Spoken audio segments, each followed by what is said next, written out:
Šegždaitė Saltūnienė, gimusi 1937 metais, balandžio mėnesį 24 dieną, Dūdlaukio kaime, Ežvilko valsčius, Tauragės apskritis. Lankiau Dūdlaukio pradinę mokyklą. Pradėjau labai anksti, 5 metų į mokyklą lankyti. Ir kaip tik čia buvo tas karo laikotarpis, tai kažkaip karas trupučiuką patrukdė mums tos mokslus, bet vis tiek aš baigusi tą pradinę mokyklą Dūdlaukio, išlaikius egzaminus, anksčiau egzaminus reikėdavo kasmet laikyti, pradedant 4 skyriumi. Ir tada pradėjau, mokytis Ežvilko gimnazijoje. Buvau gimnazistė, 1 klasės. Baigusi tą Ežvilko gimnazijos 1 klasę, su seneliais atvykau gyventi ir mokytis į Pagėgių kraštą. Tėvai liko gyventi, kaip čia pasakyti, kur mano gimtinė buvo, ten tėvai liko gyventi. Visa šeima, tik aš viena, su seneliais. Senelis Antanas Kazakevičius, močiutė Ona, ir kartu dar gyveno su jais vaikai buvo, jų Povilas Kazakevičius ir Ramutė Kazakevičiūtė. Ir pradėjau lankyti Pagėgių Donelaičio gimnaziją. 2 klasė, gimnazijos 2 klasė. Pasimokiusi 1 metus Pagėgių Donelaičio gimnazijoje, gabi buvau ir labai daug prisimenu tų savo bendraklasių. Buvo Rimantas Greičius, Žemaitaitis, kitų vardų tai neprisimenu. Iš tų berniukų, ką čia daugiau paminėti, Butkus, kad buvo, paskui, gal mergaitės, tai buvo Gruodytė, Danutė, Tauragauskaitė, Savickaitė, Babijonaitė. Taip visų, aišku, negalima prisiminti. Mokytojus labai puikiai prisimenu didžiąją dalį. Tai buvo Ragauskai mokytojai. Ragauskas buvo lietuvių kalbos mokytojas, Ragauskienė buvo geografijos mokytoja. Rutkus buvo lygtai fizikos mokytojas. Auklėtojas buvo Rūkas, ir jis mums fizinį dėstė. Čia pokario laikotarpis ir labai skirtingas amžius buvo tų mokinių vienoj klasėje. Dabar vieniem, aš 37 metais gimusi, buvo net 32 metais vienoj klasėje mokėmės, buvo tokių Staranevičius, toks Virinavičius, tai tiesiog bernai beveik jau ir suaugę buvo tuo laiku. Pokaris, kas kada kur suspėjo, tada ir mokės. Dalyvavau aš chore čia, Pagėgiuose, mokyklos chore. Mokytojas choro buvo Pempė pavardė. Dar mokytojas Žigas, tai ilgametis mokytojas buvo Pagėgiuose. Seneliai Antanas Kazakevičius ir žmona jo, močiutė mano, Ona, apsigyveno čia, vadinosi tada Garnizonas, prie 1 tilto, čia važiuojant į Sovietską. Senelius ištrėmė į Sibirą 49 metų kovo berods 25 dieną. Aišku, kad nebuvau aš sąrašuose tremiamų žmonių, tai man leido arba galėjau važiuoti su jais kartu, arba pasilikti. Bet aš pasilikau pas senelio brolį čia, Šakininkų kaime, pas Kazakevičius irgi. Išlaikiau egzaminus, tai buvo jau pabaiga mokslo metų, kovo 25. Ir tuos egzaminus išlaikius, aš išvažiavau pas tėvus ir mano tėvai tai gyveno Dūdlaukio kaime. Ten kartu buvo mano 2 broliai, broliukas 6 metų Ne, tuo metu tai jau jie buvo mažesni, jaunesni tuo laiku, kada aš grįžau čia iš Pagėgių. Nu ir mama, tėtis, mama Stefanija, tėtis Jonas Šegžda ir Antanas brolis, dar vienas brolis Vladas, jauniausias, ir sesuo Vanda. Nu, jie lankė, šeimos tie vaikai lankė ten Dūdlaukio pradinę mokyklą, o aš pradėjau mokytis Vadžgirio 7-metėj mokykloj. Tuo laiku tas Vadžgirys, nu ir dabar turbūt priklauso Raseinių rajonui. Tada, reiškia, jau 2 klasės gimnazistė, aš patapau 7 klasės mokinė, nes tais metais buvo ta reforma, kada jau gimnazijas panaikino, pasidarė vidurinės arba 7-metės mokyklos ir aš pradėjau mokytis Vadžgiry. Pasimokiau 7-8 klasėj 2 metus, reiškia, o paskui jau 9 klasę pradėjus lankyti, spalio 2 dieną 1951 metais ištrėmė ir mūsų šeimą į Sibirą. Nu, tas rytas toksai įsimintinas, labai, aš jau susiruošus buvau, nors į mokyklą man rudenį taip kažkaip gal, nu negaliu pasakyti, labai norėdavau dar ir iš namų pavaikščioti į tą mokyklą. Buvo 8 kilometrai į mokyklą. Ir aš dar rugsėjo mėnesį ir spalio pradžią aš ėjau iš namų dar kiekvieną dieną 8 kilometrus į mokyklą. Nu ir tą rytą, reiškia, atsikėlėm, čia aš papusryčiavau, mamytė nuėjo jau ten prie gyvulių ruoštis. Ir aš jau pasiėmiau tas savo knygeles, portfeliuką kaip anksčiau, ir per sodą, ir į mokyklą. Mane sustabdė prie vartelių, jau išeiti iš to mūsų sodo, reiškia, nu, nežinau, ten turbūt lietuviai buvo, vienu žodžiu, bet ginkluoti žmonės. Nu, paklausiu, kur eini, vienu žodžiu, sakau į mokyklą, tai jie man taip sako: šiandien pamokų jūsų mokykloje nebus. Reiškia, yra mokytojų kažkokia konferencija ir pamokų nebus jūsų mokykloje. Nu, tai aš taip sugrįžau atgal, kadangi jau neleidžia man išeiti. Nu ir tada atsikėlė tie jaunesni mano broliukai ir sesuo, čia visi susirinko, mamytė parėjo jau ten karves ar pamelžus ar ką, neprisimenu. Reiškia, o tėvelis, tada buvo jau kolūkiai susikūrę 48 metais, o tas buvo jau 51, tai jau 3 metai tėvai buvo kolūkiečiai, reiškia. Ir tėtis buvo paskirtas brigadininku. Tai jis kiekvieną rytą labai anksti važiuodavo ten paskirstyti darbus, vienu žodžiu, jodavo ant arklio. Paskirstyti darbus. Nu ir jie jau delsė ir laukė, mums nieko nesakė, kadangi tėvuko nebuvo, tėvelio nebuvo. Tai paskui dar taip mamytė atėjo, ten mes kambarį visi vaikai buvom, sako, tai ką žin.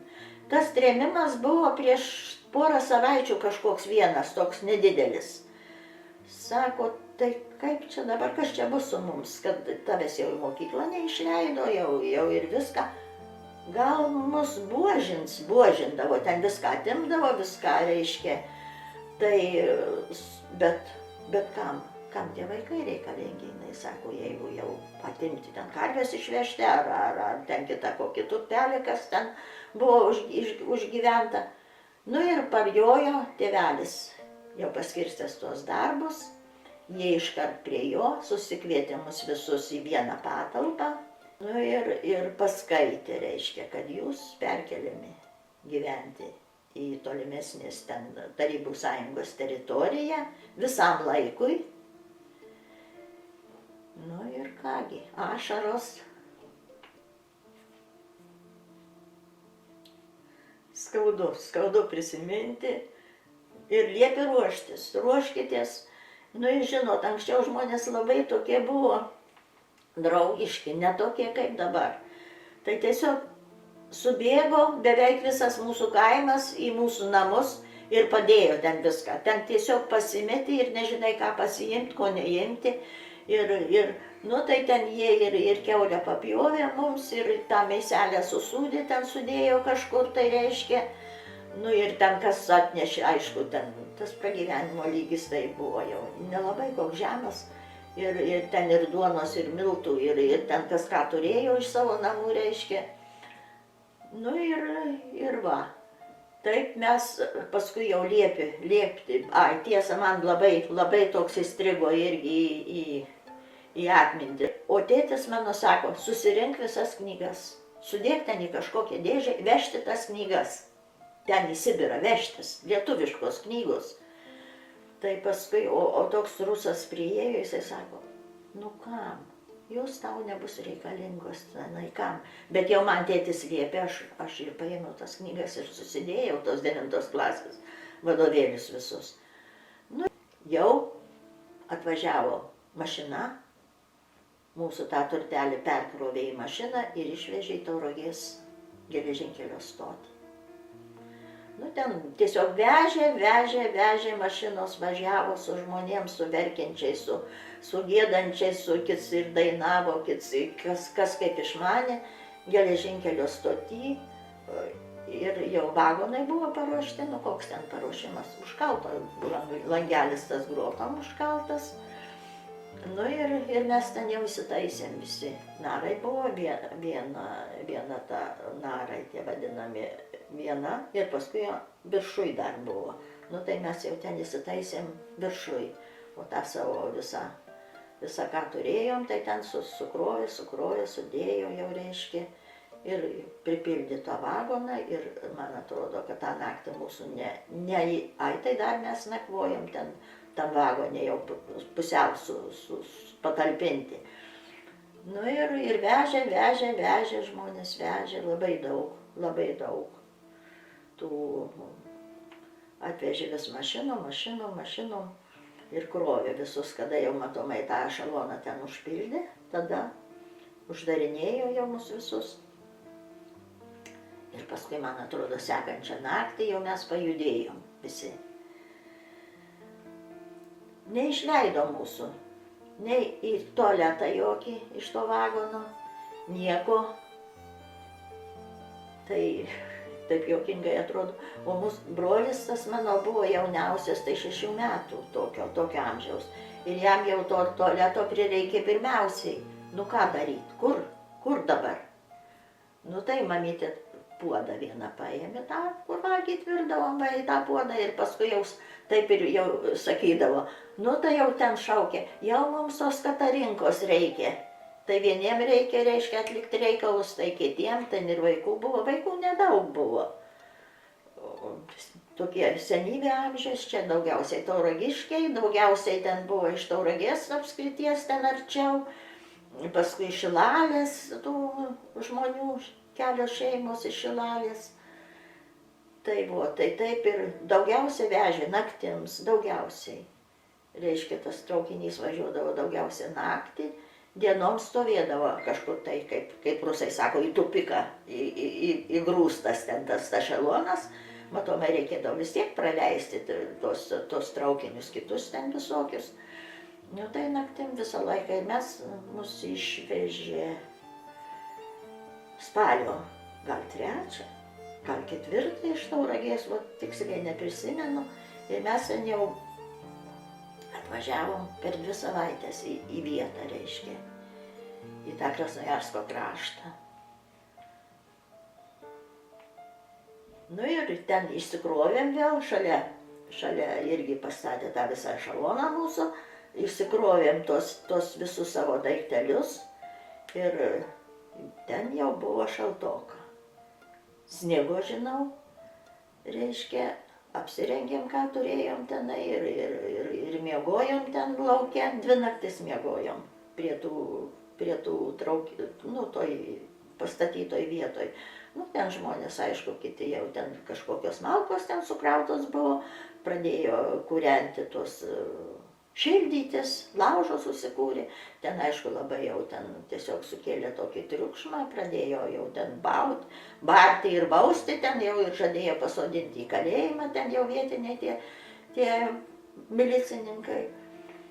Nu ir pradėjo važiuoti, kaip aš sakau, pirkliai.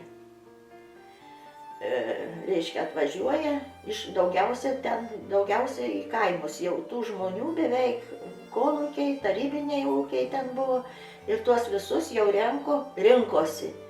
Kas, kokios šeimos, jauni, stiprus, tokie žmonės, tai tuos pirmiausia. O mes tai ką, 4 vaikai ir tėvai. Tai jau mes likom beveik ant galo tenai. Nu ir paskui atvažiavo mašina, tai mus ten turbūt 3 šeimas sukėlė į tą bortinę tokią mašiną didžiulę su visu savo turtu ir mes pajudėjom. Iš vietos atvežė mus, reiškia, į Skarbogatovo kaimą ir apgyvendino darželis, vaikų darželis buvo. Bet laikinai ten turbūt prabuvom mes 3 šeimos tam pastate, toj vienam kambarį, reiškia, ir paskui mus jau žmogus kažkoks nupirkęs tą darželį buvo, tai tas žmogus jau šeimininkas parėjo, o mus, reiškia, davė gyventi tokią trobelę antroj pusėj tos gatvės mūsų. O ta trobelė tai tiesiog langai pasidėję ant žemės, jau tiek susmegus ten viskas. Kad tėvelis aukštas toksai žmogus buvo, tai jau jam, kaip vaikščiodavo, reikėdavo trupučiuką galvą palenkti. Tokia jau viskas ten susmegė. Nu ir mes ten pragyvenom, tai turbūt 3 metus toj trobeliai. Nu ir paskui jau, reiškia, įskirstė ir tą vieną šeimą ten pas rusus. Kitur pas rusus tai buvo ten 2 kambariai, tai vieną paliko, reiškia, tiem gyventojam, o kitą tuos tremtinius apgyvendino. Nu ir prasidėjo tas mūsų tremtinių gyvenimas, aišku. Tuoj pat prasidėjo šalčiai, prasidėjo, o lietuviški rūbai kokie. Iki 40 laipsnių būdavo šalčio. Sniego tai tiesiog ten rytą atsikeli, tai neina išeiti iš to savo būsto. Tiek sniego užpustyta viskas, baisiausiai. Ir ta gatvė ten užpustyta, kalnas pakalnė va tokie. Nu ir va taip, dar iš karto kažkaip, kaip nuvažiavom, tai dar gal ir tų pinigėlių ten nusivežė. Ir to maisto dar šiek tiek turėjom. O paskui tai viskas pasibaigė. Kolūkis. Nieks atlyginimo jokio nemoka, jokių pinigų niekas. Nu tai va taip labai sunkiai, ir labai tokia priešais gyveno Rusė, moteris su dukra. Tai labai mums padėdavo ir pienuko ten atnešdavo, karvių laikydavo, ir taip jau, ir daržovių kokių, ir tikrai, ir kokius senus veltinius ten atidavė, nu, žodžiu, buvo labai sunku buvo. Tiesiog, jeigu tėtis įsidarbino, ten jau įdarbino, aišku, neįsidarbino, bet tokia, nu, kaip lentpjūvė, bet ten tas lentas pjaudavo, reiškia, 2 vyrai, viens viršuj, kits apačioj, rankiniu būdu. Nu, tai jis ten dirbo, brolis pradėjo su jaučiais vežti vandenį į kiaulydę, ten buvo kiaulydė, kiaulių ferma, karvių ferma. Nu ir reiškia, jie kada dirbdavo, nu, kad dirbančiam žmogui kolūkis kepdavo duoną. Tai dirbančiam žmogui duodavo 0,5 kilogramo duonos. Jau tu vakare eini namo, tau pasvėrė, davė 0,5 kilogramo duonos. Nu tai jie parnešdavo kilogramą, o mes 6 žmonės. Ir daugiau nieko nėra. Nu va taip ir badavom, ir mamytė tai susirgo, galbūt iš to pergyvenimo ten kažkas jai su nervais pasidarė. ir jinai jau tiesiog nepaėjo, nu tai va, tai taip prisimenu, ir valgyti nėra ką, ir ta mama guli, ir ką nors ten pamaitinti, kokio maisto. Tiek man reikėjo tos Lietuvos, tiek reikėjo tos mokyklos svarbiausia mokykla. Mes su draugė, tokia Mozerytė Danutė, tėvai irgi ten buvo, reiškia, ištremti, sugalvojom, kad mums čia dabar tiesa, neturėjom mes jokio dokumento, nieko. Ir vietiniai rusai neturėjo pasų tenai. Ir iš to kolūkio niekur neišeisi, niekur neįsidarbinsi. Visiškai. Reiškia, tai buvo suvaržyta viskas. Nu ir tai paskui ką mes sugalvojom, sakom, važiuojam į tą, ten rajono centras, Nazarovo vadinas, Pasiolak vadinos. Tai galvojam, gal kur nors įsidarbinsim, gal pradėsim lankyti vakarinę mokyklą, dirbsim ir lankysim mokyklą. O tai čia pirmus metus taip nepavyko mum, jau iš to kolūkio mes, kaip aš sakau, pabėgom. Nu, o sekančiais metais šiaip taip, ten ir pasigailėjo mūsų, nes, reiškia, į mokyklą tą vakarinę nepriima, nes nedirbi, tik dirbančius. O dirbti negali, nes neturi jokio dokumento. Nu, bet paskui šiaip taip mes pradėjom lankyti tą vakarinę mokyklą. Nu, tai va, taip aš ją, tokius universitetus Sibiro ir baigiau. O aš įsidarbinau pieno, ten labai didelį pieno konservų zavod, kaip vadinas, nu, tai gamykla būtų, fabrikas, reiškia, pieno konservų.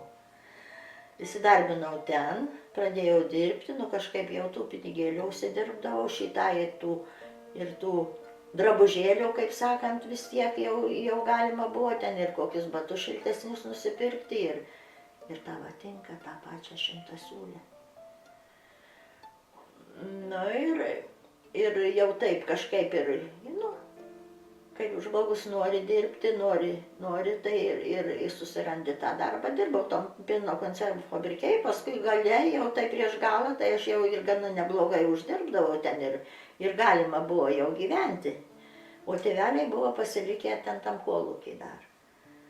Nu ir paskui pradėjo daugiau atvažinėti čia į tą mūsų, ten vadinas, nu kaip, paskui rajono centras tas Nazarovas tą. Nu vienu žodžiu, kasdavo akmens anglį. Ten labai prie paviršiaus ta akmens anglis, ten didelių šachtų nebuvo, bet tokios paviršinės. Tai ten viską ir kūrendavo, ir šildydavo namus, ir viską vienu žodžiu su anglim. Miškų arti nebuvo tenai. Tai su akmens anglim. Nu ir daugum. Paskui pradėjo jau statyti ir gyvenamus namus. Čia lietuvių pradėjo atvažinėti, va, kad jau pradėjo kažkaip išdavė tos pasus tiem tremtiniam. Tai tada galėjo įsidarbinti ir iš tų kaimų ten aplinkinių pradėjo atvažinėti lietuviai. Ir paskui jau pradėjo duoti jiem tos ir butus tenai tam mieste vadinamam. Ir pradėjo atvažinėti net iš Igarkos lietuviai. Ten vis tiek Igarkoj klimatas tai toks atšiaurus yra ir nelabai jau tenai. O čia kažkaip vis tiek tos žiemos visokios būdavo. Kad eini tai tiesiog ir apšaldavo ir veidas, ir vyrams ausys ten, kad tos kepurės, jeigu ten nesu ausinėm ten būdavo vienu žodžiu, tai... Bet taip, patalpos, kambariai tie buvo gerai šildomi, gerai buvo. Tik tai va, su tuo maistu buvo, jeigu ten turgui kur nors, gali ką nors nusipirkti, o taip parduotuvėse beveik nieko nebuvo. Kad pareini iš darbo, nusipirkti duonos, tai eilėje reikėdavo prastovėti 5 valandas duonos. Ten budinti parduotuvė buvo, tiesiai iš kepyklos duodavo, reiškia, tą duonelę, nu tai 5 valandas. Jaunimas jau kažkaip aklimatizavosi, kaip aš sakau, Sibire tam.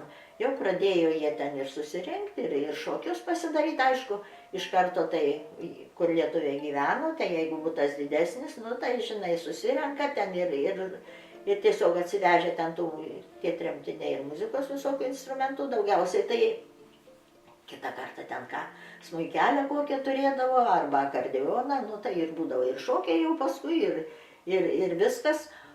Nu, paskui susipažinau, ten irgi iš Šigarkos atvažiavęs vyras, berniukas, kaip aš sakau. Nu ir mes padraugavom turbūt metus, gal daugiau, ir susituokėm. Tai buvo atvažiavęs ten kunigas Smilgevičius. Jis, reiškia, jau buvo tų tremtinių, kurie anksčiau susituokę, taip, ta civilinė metrikacija tik tai buvo. Nu tai paskui jau gal tą bažnytinę, reiškia, buvo ta santuoka tokia ir pakrikštijo ir vaikiukus tuos gimusius ir ruošė pirmai komunijai ten, kur buvo tokie jau išpažinti, jau ten atliko. Tai jis ten pabuvo gal kokius 3 mėnesius ten, tas kunigėlis. Nu, taip ir mūsų tas gyvenimas tęsės. Jau mano vyresnioji dukra ten Sibire gimusi yra 58 metais, nes jau nuo 58 metų gegužės mėnesio jau mus palaisvino, reiškia, nuėmė tą tremtį ir mes jau galėjom važiuoti į Lietuvą. Nu tai va prisimenu, kad aš kažkaip iš kur čia gal tą dieną, ar ir išvakarėse, kad jau tas Stalinas tenai jau blogos tos sveikatos, ar žodžiu neprisimenu, bet prisimenu tą dieną, tą kovo mėnuo, 3 ar 5 diena, vienu žodžiu, kad mes jau ten žinojom. Nu, aišku, labai pergyvenu. Aišku, jau tiesiog jiem į kraują įaugę buvo tiem rusam. Ta santvarka, tas Stalinas ir jau čia nieko nepakeičiamo negali būti, o čia dabar taip įvyko. Tai jie labai, rusai labai, o lietuviai taip, gal ir taip savo, ramiai, nei džiaugės, nei pergyvenu nieko. Nu tai važiavo, žmonės važiavo, iš karto važiavo, o mes taip ar važiavom, nu irgi 58 metų pabaigoje. Čia, jau į Lietuvą, į Žemaitiją, Laukavos miestelis, ten vyro sesuo gyveno. Tai va, apsigyvenom ten, o paskui va taip tas gyvenimas. Toks ir buvo. Nors dabar, kai pagalvoji, tai kažkaip prisimiršta. Tas toksai sielvartas, tas ilgesys, tos Lietuvos. Kažkaip labai aš ilgėjaus mokyklos, nežmoniškai. Verkdavau naktims, atsikeliu tai užtinusom akim. Jau tėveliai pradėjo ir galvoti, Jėzus Marija, kas bus su tuo vaiku čia, kad tu dabar taip jau, būt labai ilgai aš ilgėjausi, labai. Nu tai paskui čia kažkaip susiorganizavo, čia suradom tos savo tos buvusios draugės, klasiokės čia iš Važgirio. Iš Pagėgių tai nieko, taip viskas, kaip sako, galai į vandenį, kaip įsikėlėm ten, paskui į Sibirą išvežė, taip ir pasibaigė. Kad aš čia nei su kuo turbūt, Babijonaitė tokia buvo, tai dar su ta susitikdavom, jinai čia kažkur tai Šilutėje gyveno. Tai kažkaip susitikdavom kitą kartą dar, taip, o tokių jau nebuvo tokių. 58 metais, paprašau, kiek laiko jau praėjo. 42, 60, 70 metų beveik. Gyvenam čia. Čia Lietuvoje irgi tokių visokių reikalų buvo, nors nekibdavo jau taip, kad tu ten tremtinė, ten šokia tokia. Bet vis tiek kažkur tai nepalankiai ten kitą kartą pažiūrėdavo. Iš tikrųjų. Dabar. Ačiū Dievui, sakau aš taip ir galvoju, išvažiavom visi, ne vienas ten mūsų šeimos nemirė ten, nereikėjo laidoti, ten visi sugrįžę į Lietuvą. O kiek tų žmonių ten išmirė ir iš bado, ir tos ligos visokios, viskas.